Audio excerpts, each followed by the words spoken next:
আমাদের আরেকটা দাবি হচ্ছে এবং সেটা একটা বড় সমস্যা। আমরা দেখেছি যে 2011 সাল থেকে প্রায় বলতে গেলে প্রাথমিক শিক্ষকদের যে বদলি, সেই বদলির বিষয়ে সরকার কোনো স্বচ্ছ নীতি অবলম্বন করেনি। যার ফলে কি হয়েছে না, যারা পুরাতন শিক্ষক, যারা 10 বছর 11 বছর ধরে বাড়ি থেকে বহু দূরে চাকরি করছেন, তারা সেই জায়গাতেই পড়ে আছেন, কিন্তু তাদের পরবর্তী কালে জয়েন করা শিক্ষক শিক্ষিকারা নিজের বাড়ির কাছে ফিরে যেতে পেরেছেন। আমরা জানি যে 2009 সালের যে RTE act, right two education act, সেখানে বলা আছে যে প্রত্যেকটা শিক্ষক শিক্ষিকাকে তাদের বাড়ি থেকে 20 কিলোমিটারের মধ্যে তাদের পোস্টিং দিতে হবে। এর একটা প্রেক্ষাপট আছে। যারা আইনটা প্রণয়ন করেছিলেন, কেন্দ্রীয় আইন, বিশেষজ্ঞরা দেখেছিলেন যে শিক্ষক শিক্ষিকাদের বাড়ির কাছে স্কুল হলে পরে স্কুলের পাঠে মনোনিবেশ তারা অনেক বেশি করে করতে পারে, কিন্তু পশ্চিমবাংলার ক্ষেত্রে তার উলটপড়া আমরা লক্ষ্য করি। আমাদের একটা বড় দাবি হচ্ছে যে স্বচ্ছ বদলি, যদি 5 জনকেও বদলি করা হয়, সেই বদলি কি এবং কেন করা হলো তার যেন সঠিক ব্যাখ্যা সরকারের কাছে থাকে। আমরা যখন বদলি নিয়ে সরকারের কাছে জিজ্ঞাসা করেছি, তারা কোনো উত্তর দিতে পারেননি। আমরা চাই যে সরকার যে কাজ করছেন তার স্বচ্ছ, যেন সমস্ত কিছু আইন কানুন মেনে তারা কাজটা করেন। আজকে সেই নিয়ে বিশদে আলোচনা হবে। বদলি সংক্রান্ত বিষয়ে যেটা বলতে গেলে প্রথমেই বলতে হয়, আমাদের পশ্চিমবঙ্গে প্রাথমিক শিক্ষার ক্ষেত্রে বদলির যে ব্যাপারটা, আইনগত যে ব্যাপারটা ছিল 2002 সালে পশ্চিমবঙ্গ সরকারের যে বদলির নিয়ম কানুন ছিল, তার ভিত্তিতে যে কোনো শিক্ষক যদি একবারও বদলি না হতেন এবং কন্টিনিউয়াস 2 বছর একই জায়গায় চাকরি করতেন, সেক্ষেত্রে 2 বছর পরে উনি বদলির সুযোগ পেতেন। এই ধারাটা চলতে লাগলো 2010 সালে রিক্রুটমেন্টের আগে পর্যন্ত। 2010 সালে যে রিক্রুটমেন্টটা হয়েছিল সেটা কোনো জায়গায় হয়তো 2011 সালে রিক্রুটমেন্ট হয়েছিল বা কোনো জায়গায় 12 সালের শুরুর দিকে, কিন্তু ফর্ম ফিল আপ যখন হয়েছিল সেটা মোটামুটি 2009 শেষে। এর পূর্ববর্তী যে সমস্ত রিক্রুটমেন্ট গুলো ছিল তাদের বেশিরভাগ অংশকে 2012 থেকে 2013 সালের মধ্যে মোটামুটি বাড়ির কাছাকাছি পৌঁছে দেওয়ার একটা ব্যবস্থা করা হলো, মানে সেটা সরকারি করলেন। এবং তারপরে 2010 সালের যে ব্যাচটা থাকলো তাদের ক্ষেত্রে 2 বছর পরে এই ধরনের কোনো সরকারি নোটিশ এলো না। সবাই আমরা অপেক্ষা করতে লাগলাম কবে বদলি হতে পারে। এরপরে এলো 2014 সালের রিক্রুটমেন্ট, এবং সেই রিক্রুটমেন্টের ক্ষেত্রে শিক্ষকদের যে সুবিধাটা দেওয়া হয়েছিল সেটা হচ্ছে কাউন্সিলিং। কাউন্সিলিং এর মাধ্যমে প্রত্যেককে যতটা সম্ভব নিজের বাড়ির কাছাকাছি বা নিজের বাড়ির ব্লকে পৌঁছে যাওয়ার বা বিদ্যালয়ে যোগ দেওয়ার সুযোগ দেবে। এক্ষেত্রে কিন্তু পড়ে থাকলো সেই 2010 সালে যারা চাকরি পেয়েছিলেন সেই ব্যাচটা। তারপরে আবার এলো 2017 সালের রিক্রুটমেন্ট, একই প্রসেস হলো, কাউন্সিলিং হলো, শিক্ষকরা নিজের বাড়ির কাছাকাছি যোগ দেওয়ার সুযোগ পেলেন, এবং পড়ে থাকলো 2010 সালের চাকরিজীবী যারা রয়েছেন তারা। হ্যাঁ, এর মধ্যে কিছু 2003, 2004 এবং 2009 সালে রিক্রুটমেন্ট হয়েছিল, কিছু শিক্ষক থাকতে পারেন, কিন্তু তার পরিমাণটা খুবই নগণ্য, তারা একবার সুযোগ পেয়েছিলেন তারা। এই 2010 সালের জয়েনিং এর ক্ষেত্রে আবার দুটো সমস্যা সৃষ্টি হলো। একটা হলো জেলাগত ট্রান্সফার, আর একটা হলো সার্কেলগত ট্রান্সফার। জেলাগত ট্রান্সফারের ক্ষেত্রে পূর্ব বর্ধমান, পশ্চিম বর্ধমান জেলা এবং পশ্চিম মেদিনীপুর, ঝাড়গ্রাম ডিস্ট্রিক্ট, এই দুটো ভাগে ভাগ হয়ে গেল। ভাগ হওয়ার পরে এই সমস্ত শিক্ষকদের কিন্তু বদলির কোনো সুযোগটা দেওয়া হলো না, এবং তারা জেলা ভাগের পরেও 4 বছর ধরে পুরনো ডিস্ট্রিক্টেই, মানে পুরনো ডিস্ট্রিক্ট বলতে যে ডিস্ট্রিক্টে চাকরি করতেন সেই ডিস্ট্রিক্টেই কিন্তু তারা যাতায়াত করতে এবং কাজ করতে বাধ্য হলেন। এখন শিক্ষকদের ট্রান্সফারের ক্ষেত্রে যেটা বলছে যে শিক্ষকরা যদি নিজেরা অ্যাপ্লিকেশন করে, অথবা কেউ যদি কোনো দুরারোগ্য ব্যাধিতে আক্রান্ত হন, অথবা ইন্টারেস্ট অফ এডুকেশন, এই ক্ষেত্রে শিক্ষকরা অবশ্যই বদলি পেতে পারে। এখন ইন্টারেস্ট অফ এডুকেশনটা কি? ইন্টারেস্ট অফ এডুকেশন অবশ্যই শিশুদের একটা উন্নত শিক্ষার আলোকে পৌঁছে দেওয়া। উন্নত শিক্ষার আলোতে পৌঁছে দিতে গেলে বিভিন্ন বিষয়ের সঙ্গে শিক্ষকদের কিন্তু নিজের বাড়ির কাছাকাছি কর্মস্থল হওয়া জরুরি, এবং এই কথাটা বেশি জোর দিয়ে বলা যাচ্ছে এই কারণে, সিনিয়র যে সমস্ত শিক্ষকরা ছিলেন তার পরবর্তী রিক্রুটমেন্টের ক্ষেত্রে যে সমস্ত জুনিয়ররা নিযুক্ত হয়েছেন তারা প্রত্যেককেই প্রায় বাড়ির কাছাকাছি আছেন। একমাত্র কিছু সংখ্যক সিনিয়র সেই সুবিধা থেকে বঞ্চিত হয়েছেন। ইউপিটিডব্লিউ এ প্রথম থেকে কিন্তু বদলি সংক্রান্ত ব্যাপার নিয়ে ভাবেনি।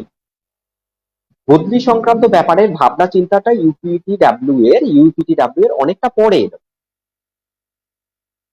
প্রথম যে ভাবনাটা এলো সেই ভাবনাটার জন্য সাহায্য করেছিলেন দার্জিলিং ডিস্ট্রিক্টের কিছু শিক্ষকরা। 28শে জানুয়ারি 2021 যে ডেপুটেশনটা হলো, সেই ডেপুটেশনের সময় ওনারা একটা লিস্ট জমা দিয়েছিলেন, এবং সেই লিস্ট আমাদের সম্পাদক মহাশয়ের মাধ্যমে জমা হয়েছিল মাননীয় কমিশনার সাহেবের কাছে। কমিশনার স্যার আশ্বাস দিয়েছিলেন যে এরপরে যা বদলি হবে সেটা সম্পূর্ণ স্বচ্ছভাবে হবে এবং আমরা সমস্ত কিছু বিচার বিবেচনা করব।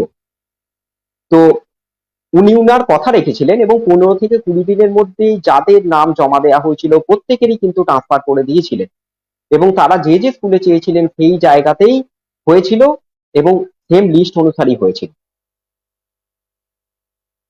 এরপর সেই লিস্ট বেরোনোর পর আমরা মানে সংগঠনগতভাবে চিন্তা ভাবনা হলো যে তাহলে এরপরে শিক্ষকদের বদলি সংক্রান্ত ব্যাপার নিয়ে আমাদের অবশ্যই চিন্তা ভাবনা করতে হবে।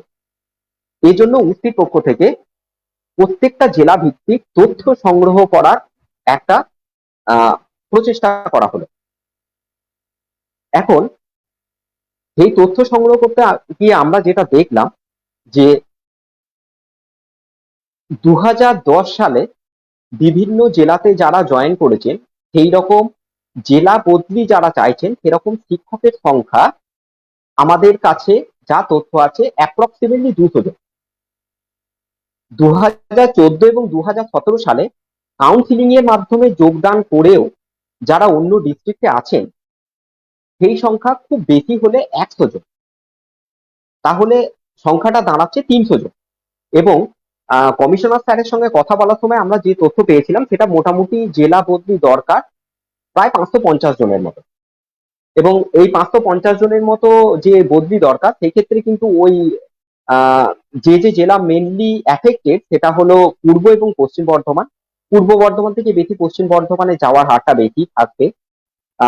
পূর্ব মেদিনীপুর এবং ঝাড়গ্রাম ডিস্ট্রিক্ট, এছাড়া আর যে দুটো জেলার ক্ষেত্রে বদলি সংক্রান্ত সমস্যা দেখা যাচ্ছে সেটা হলো নদিয়া এবং মালদা জেলা।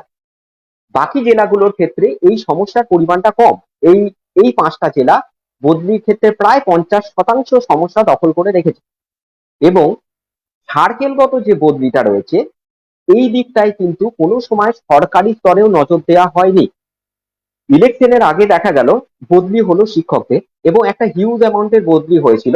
সেক্ষেত্রে যারা ভিন্ন জেলায় ছিলেন তারা নিজেদের জেলায় আসার সুযোগ পেলেন, এবং প্রায় 1000-2000-এর মতো শিক্ষক নিজেদের জেলায় এসেছিলেন। কিন্তু মিউচুয়াল ট্রান্সফার ও নিজের সার্কেল থেকে এক সার্কেল থেকে নিজের হোম সার্কেলে ট্রান্সফারের ক্ষেত্রে কিন্তু সরকারি কোনো রকম আশ্বাস দেখা গেল না। মধ্যে কিছু সংখ্যক শিক্ষক বিকাশ ভবনে গিয়ে নিজেদের সমস্ত তথ্য ট্রান্সফার সংক্রান্ত সমস্ত তথ্য জমা দিলেন, এবং উস্তি থেকে যখন স্যারের সঙ্গে কথা বলা হলো কমিশনার স্যারের সঙ্গে, উনি আশ্বাস দিলেন যে ঠিক আছে এই বিষয়গুলো আমি দেখবো যারা জমা করেছে, এবং দূরত্ব থেকে শুরু করে সমস্ত কিছু বিবেচনা করব। কিন্তু তৎপরবর্তীতেও যেটা দেখা যাচ্ছে কিছু ক্যান্সারের পেশেন্ট রয়েছেন, কিছু কিডনি সংক্রান্ত সাংঘাতিক সমস্যায় ভুগছেন, যেটাকে আমাদের এডুকেশন রুলের মধ্যেই দেখানো আছে যে এই ধরনের সমস্যাগুলো হলে সেই শিক্ষকদের কিন্তু ট্রান্সফার দিতে হবে। তারা অ্যাপ্লাই করেও তাদের কোনো রকম সমস্যার সমাধান হয়নি এবং এখনো পর্যন্ত ট্রান্সফার নিয়ে কোনো রকম প্রচেষ্টা সরকারের পক্ষ থেকে দেখা যায়নি। এরপরে সরকার থেকে বর্তমানে যে পোর্টালটা চালু করা হয়েছে সেই পোর্টালের ক্ষেত্রেও কিন্তু আম, সঠিকভাবে চালু হওয়া বা শিক্ষকদের সঠিক ট্রান্সফারের ক্ষেত্রে কোনো রকম তথ্য বা অ্যাপ্লাই করার কোনো রকম প্রসিডিওর কিছু দেখা যায়নি। প্রশ্ন হলো এটাই যে একটা চাকরির ক্ষেত্রে জুনিয়র এবং সিনিয়র দুজনার ক্ষেত্রে বেতন এবং অন্যান্য ক্ষেত্রে চাকরিগত সুযোগ সুবিধার ক্ষেত্রে কিন্তু বৈষম্য থাকতে পারে না, কিন্তু এক্ষেত্রে বৈষম্যটা প্রায় 10 বছরের উপরে একটা বৈষম্য দেখা যাচ্ছে এবং সঠিকভাবে হিসাব নিলে দেখা যাবে কিন্তু সেই বৈষম্যটা আমাদের যদি পশ্চিমবঙ্গে 2 লক্ষ শিক্ষক থাকেন সেই 2 লক্ষ শিক্ষকের মধ্যে কিন্তু খুব বেশি সংখ্যক শিক্ষকের মধ্যে নেই, অল্প সংখ্যক শিক্ষকের মধ্যেই আছে। কাউন্সিলিং এর মাধ্যমে যারা নিজের কাছাকাছি জায়গা বেছে নিয়েছে তাদের ক্ষেত্রে যদি হয়তো দেখা যাচ্ছে যে আরো 5 কিলোমিটার সামনে আসতে চাইছে, সেই সমস্যাগুলো কিন্তু গুরুতর সমস্যা নয়। গুরুতর সমস্যা হচ্ছে একই জেলার মধ্যে যারা 90 কিলোমিটার 100 কিলোমিটার দূরে যাতায়াত করছেন এবং যারা কাউন্সিলিং এ কোনো রকম সুযোগ পাননি। পরবর্তীকালে আরো রিক্রুটমেন্ট হলো, 2019 সালের সেপ্টেম্বর মাসে 120 জনের মতো রিক্রুটমেন্ট হলো, 2021 জানুয়ারিতে রিক্রুটমেন্ট হলো এবং বর্তমানে রিক্রুটমেন্ট চলছে, যেটা গতকাল এবং সোমবার এইভাবে প্রত্যেকটা জেলায় রিক্রুটমেন্ট চলছে। কিন্তু পুরনো শিক্ষকদের কাউন্সিলিং এ নতুন জায়গায় বা নিজেদের বাড়ির কাছাকাছি ট্রান্সফারের কোনো সুযোগ না দিয়ে সেই সমস্ত স্কুলগুলো যেগুলো ভ্যাকেন্ট ছিল সেগুলোকে নতুন শিক্ষকদের দিয়ে ভর্তি করে দিয়ে সেই জায়গাগুলো বন্ধ করে দেয়া হচ্ছে এবং কোনো সুযোগ দেয়া হচ্ছে না। সেই জায়গায় আমরা সরাসরি সরকারের দৃষ্টি আকর্ষণ করতে চাই যে সুযোগটা আগে সিনিয়রদের দেয়া হোক এবং তার পরবর্তীতে জুনিয়ররা সুযোগ পাক এবং বাস্তবিক ক্ষেত্রে দেখা যাবে যে কেউ বঞ্চিত হবে না, এতে জুনিয়ররাও বঞ্চিত হবে না। অনেক তথ্য নিয়ে দেখা গেছে যে কিছু কিছু গ্রামে 2 জন শিক্ষকের বদলি চাই এবং ওই গ্রাম থেকে নতুন 2 জন শিক্ষক চাকরি পেলেন, যেটা রিসেন্ট রিক্রুটমেন্টের ক্ষেত্রেও হয়েছে। ওই পুরনো 2 জন শিক্ষককে যদি ট্রান্সফার দেয়া হতো তাহলে নতুন যারা জয়েন করলেন তারা নিজেদের গ্রামেই যোগ দেওয়ার সুযোগ পেতেন এবং পুরনো শিক্ষকরা সঠিক জায়গায় সঠিকভাবে নিজের বাড়ির কাছাকাছি যাওয়ার সুযোগটা পেতেন, কিন্তু সেগুলো কোনো রকম দৃষ্টি দেয়া হয়নি। সংগঠন এই ব্যাপারে সমস্ত তথ্য সংগ্রহ করেছে, যতটা শিক্ষকরা তাদের জেলা কমিটি এবং সার্কেল কমিটিকে দিয়েছে সমস্ত তথ্য সংগৃহীত আছে। আমরা মাননীয় শিক্ষামন্ত্রী এবং কমিশনার স্যারকে সংগঠনের পক্ষ থেকে বিগত জানুয়ারি মাস থেকে জানিয়ে এসেছি যে এই ব্যাপারে আপনাদের দৃষ্টি দিতে হবে এবং স্বচ্ছভাবে ট্রান্সফারের ব্যাপারে আপনাদের একটা দিশা দেখাতে হবে এবং একটা সঠিক নীতি নির্দেশিকা করতে হবে। উনারা আশ্বাস দিয়েছিলেন যে এরপর থেকে যা বদলি হবে সমস্ত কিছুতে সিনিয়রদের সুযোগ দেয়া হবে এবং সমস্ত কিছু সঠিক নিয়মে হবে এবং ইলেকশন পরবর্তীতে এর পরবর্তী রিক্রুটমেন্টের আগে আমরা আশাবাদী সকলের সঠিকভাবে ট্রান্সফার হবে। যদি না হয় সেক্ষেত্রে সংগঠনগতভাবে আমরা একটা সার্বিক আন্দোলন গড়ে তুলব এবং যাতে প্রত্যেকের সঠিকভাবে ট্রান্সফার হয় তার জন্য সংগঠন অবশ্যই সচেষ্ট হবে। এইটুকু আশ্বাস সংগঠনের পক্ষ থেকে আমরা দিতে চাই। বলছেন 12 বছর ধরে একই সার্কেলে আছেন, একই ব্লক একই স্কুলে উনি আছেন, শিক্ষক মহাশয় বিশ্বজিৎ মিত্রা বলে। তো কথা হচ্ছে যে ওনার জুনিয়র টিচারের নাকি ট্রান্সফার হয়ে গেছে কিন্তু ওনার ট্রান্সফার হলো না। দেখুন, এই ব্যাপারে আপনারা কি ভাবছেন? আমরা তো জানি যে যে কোনো সরকারি দপ্তরে প্রমোশন বা বদলির ক্ষেত্রে একটা নিয়ম আছে যে সিনিয়ররা আগে সুযোগ পান, কিন্তু অদ্ভুত ভাবে 2011 সাল থেকে এই রাজ্যে প্রাথমিক শিক্ষা ব্যবস্থায় এই নৈরাজ্যটা বা এই বেনিয়মটা চলে আসছে। এখন বিষয় হচ্ছে যে প্রাথমিক শিক্ষা ব্যবস্থাতে এত কিছু বেনিয়ম চলে বা চলতো, সেগুলোকে সমাধান করা 2 দিনের বা 4 দিনের মধ্যে সম্ভব নয়। আমাদের সংগঠনের বয়স হচ্ছে মাত্র 3 বছর। আমাদের মূলত যে কারণের জন্য আমরা মূল লড়াইটা করেছিলাম, যে বেতন কাঠামো সংশোধন, তাতে কিছুটা সাফল্য পেয়েছি। কিন্তু আমরা দেখতে পাচ্ছি যে বাকি সমস্যাগুলোর জন্য যদি আমরা লড়াই না করি, তাহলে এই সমস্যা কিন্তু আবহমান কাল ধরে চলতে থাকবে। সেই কারণেই বদলি সমস্যাটাকে হাতে নেওয়া বা অন্যান্য সমস্যা নিয়ে আমরা এখন চেষ্টা করছি। আমরা তো বদলি সমস্যা নিয়ে খুব বেশি দিন থেকে লড়াই আন্দোলন শুরু করিনি। সুতরাং বিশ্বজিৎ মেতলা বাবুদের মতো যেসব শিক্ষক শিক্ষিকারা এই অনিয়ম বদলির ফলে সাফার করছেন বা সরকারি ভ্রান্তি নীতি বা নীতিহীনতার ফলে সাফার করছেন, তাদের পাশে সংগঠন আছে। আমরা এই বদলি নিয়ে আজকে 5-6 মাস হলো লড়াই করছি, তার মধ্যে প্যান্ডেমিক একটা সিচুয়েশন চলছে।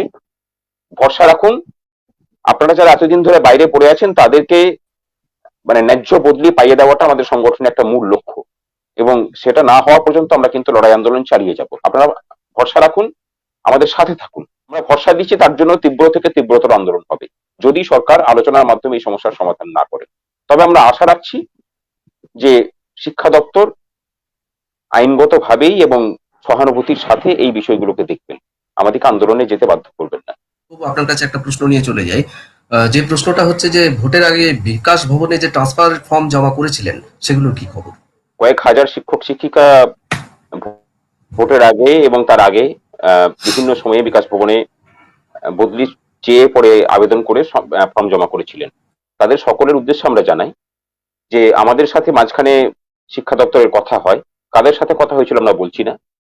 সেখানে মাননীয় মন্ত্রী মহোদয় বলেছেন যে উনি চেষ্টা করছেন যে স্বচ্ছ বদলি দেবেন, সেই জন্য এখন পর্যন্ত বদলি ব্যাপারটাকে স্টপ করে রেখেছেন। কিভাবে কোন নীতি নিয়ে পরে বদলি ব্যবস্থা করলে পরে মানে যারা প্রকৃত যাদের দরকার বা প্রকৃত যাদের বদলিটা প্রাপ্য, যারা বেশি দিন থেকে এই ব্যাপারটাতে সাফার করছেন, তারা পেতে পারেন, সেই ব্যাপারটা উনি দেখছেন। আমরা এটা নিয়ে কিন্তু সংগঠনগতভাবে ওনাদের কাছে দাবি করেছি এবং সেই দাবির সাথে ওনারা একমত হয়েছেন এবং ওনারা আশ্বাস দিয়েছেন যে ওনারা খুব তাড়াতাড়ি এই বিষয়টা নিয়ে একটা স্বচ্ছ নীতি প্রণয়ন করবেন। আমরা অপেক্ষা করছি যে যতদিন পর্যন্ত না সেই নীতিটা প্রণয়ন হচ্ছে। এবং আমরা আবার জানিয়ে রাখি যে এই সমস্ত বিষয় নিয়ে কিন্তু আমরা ওনাদের সাক্ষাৎ চেয়েছি। আশা করছি এই মাসের শেষের দিক করে হয়তো আমরা ওনাদের সাথে বসতে পারবো, বসে পড়ে এইসব সমস্যাগুলোর আমরা সমাধান করতে পারবো। ওনারা আমাদের অভিভাবক স্বরূপ, ওনাদের কাছে আমরা চাইবো যে আমরা যেহেতু ওনাদের দপ্তরের কর্মচারী এবং আমরা যেহেতু কর্মচারী সংগঠনের প্রতিনিধিবৃন্দ, আমরা চাইবো যে আমাদের কথা গুরুত্ব দিয়ে এবং তার নীতিসঙ্গতকে বিচার করে ওনারা সমস্যার সমাধান করবেন। স্বচ্ছ বদলি নীতি যতক্ষণ না প্রণয়ন হচ্ছে ততক্ষণ পর্যন্ত আমরা কিন্তু দাবি দাওয়া জানিয়ে যাব এবং দরকার হলে রাস্তায় আন্দোলনে নামবো।